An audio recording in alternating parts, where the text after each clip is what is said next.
Hello and welcome to the All Things Arsenal podcast. We'll be talking about all things Arsenal. I hope you guys like the new intro. I thought I'd just revamp it a little bit. I've had the old intro the intro music, I've had that for quite a while now. So I just wanted just to change things up a little bit. I hope you like it. I like it personally. But let's just get straight into this.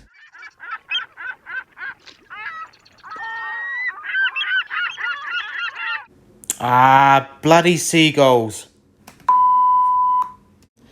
Anyways, so we had Brighton at the weekend in a Premier League affair that ended up a 0-0 draw. And it was a very different game to the one that we had against Spurs. Spurs allowed us a lot of space to exploit them. Brighton just didn't let us have those same spaces. They were so good defensively. We didn't really get many chances against them. The one thing that really worried me was the midfield battles. We lost so many. We had Lokonga and Partey paired up together since Xhaka's going to be out now for the rest of the calendar year. And I know I've slated Xhaka in the past, and rightfully so at times, but he was a huge miss for us on Saturday. Because when you do watch him closely, he's very commanding. You know, he's always asking for the ball. He's always instructing players what to do. He's a leader on that pitch for us. But I just didn't see that same leadership and wanting the ball with Partey and Lokonga. Partey probably more so than Lokonga. Partey did try, although he did get caught out quite a few times. I know Lokonga's only just started with us, and I have really liked the look of him in the first sort of few games. But I watched Lokonga at times in that game, and I just thought he was a passenger. You saw him in and around the action quite a lot, but he didn't really do anything. He was kind of just there, like at the side, looking at the action and not actually getting involved, not wanting the ball, not putting his body on the line. You know, at times he just didn't look like... He just wasn't brave. He wasn't brave enough for the challenge, and that's a real concern.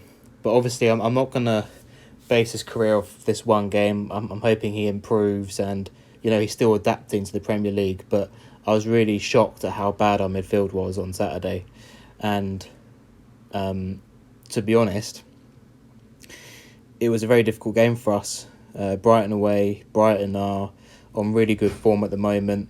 They're above us in the Premier League. I think they could have gone top that night if they'd beaten us. So they're flying high. And I think before the game, if you'd offered me a draw, I don't know if I would have taken a draw. But after seeing the game, I'm actually quite not happy, but I think we're lucky to get the point. I think if you played that same game 10 times, I think we lose that game 9 times, and that was the one time we didn't lose. And I put that down just to 4 players. I think only 4 players can come out really with any credit.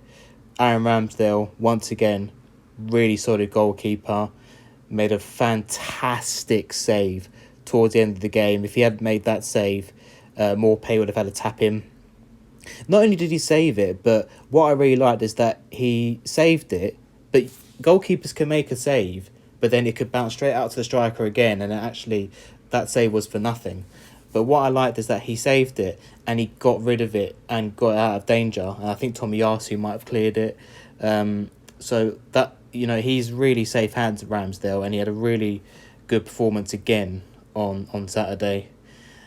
The 2 defenders, Ben White and Gabriel, I thought both of them played brilliant, really solid.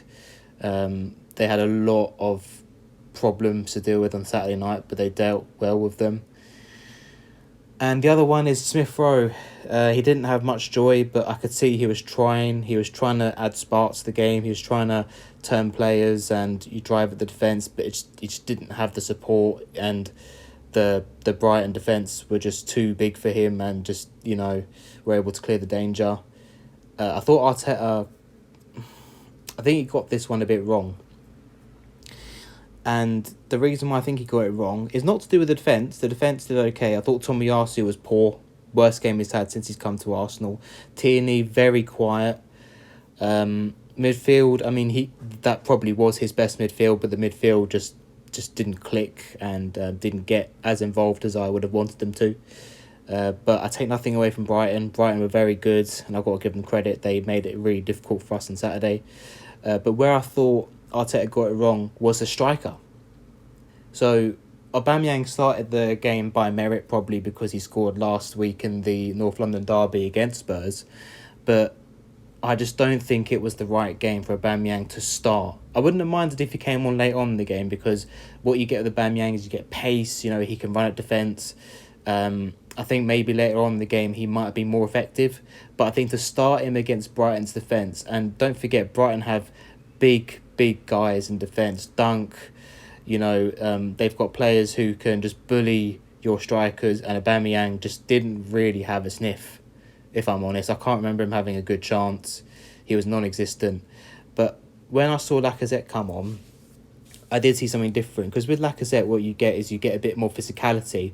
You see Lacazette sort of barging into players and backing into players and winning the ball and bringing the wingers and midfielders into the game.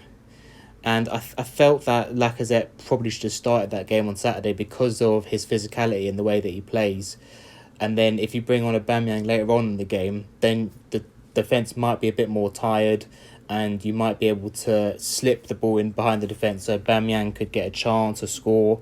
So I think that's the only thing really I could knock Arteta for. I think he got the striker wrong in terms of the way around he did it. But apart from that, I think you've got to give credit to Brighton. Brighton are a good team. I think they'll do well. Graham Potter set them up really well this season. They've got some really good players. Basuma, who actually didn't play on Saturday night, is someone that I really admire. I'd love to have Basuma at Arsenal. I think he would suit us and would make us a much better team. But yeah, I mean, overall, I would say that it's a point gained. People might say, oh yeah, well, a point's not good. We know we should be beating Brighton. But the fact of the matter is, if you watch that game, we were lucky to get a point. Like I said, 9 out of 10 times, the way that game panned out, I think we would have lost that game 1-0, 2-0. But what we showed, and what we have shown in a couple of games recently, is grit, where we've kept clean sheets. We've not played particularly well, but we've just found a way to keep the opposition out. We did it against Burnley, where we hung on 1-0. We showed grit, we showed fight. We just managed to keep the ball out and not concede. We did the same again against Brighton. We showed grit, but obviously we didn't get the goal, so we got the point, got the 0-0 draw.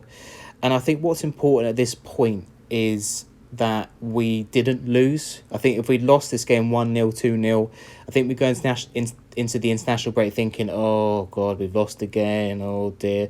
I think there will have been a bit of a deflated team across the international window.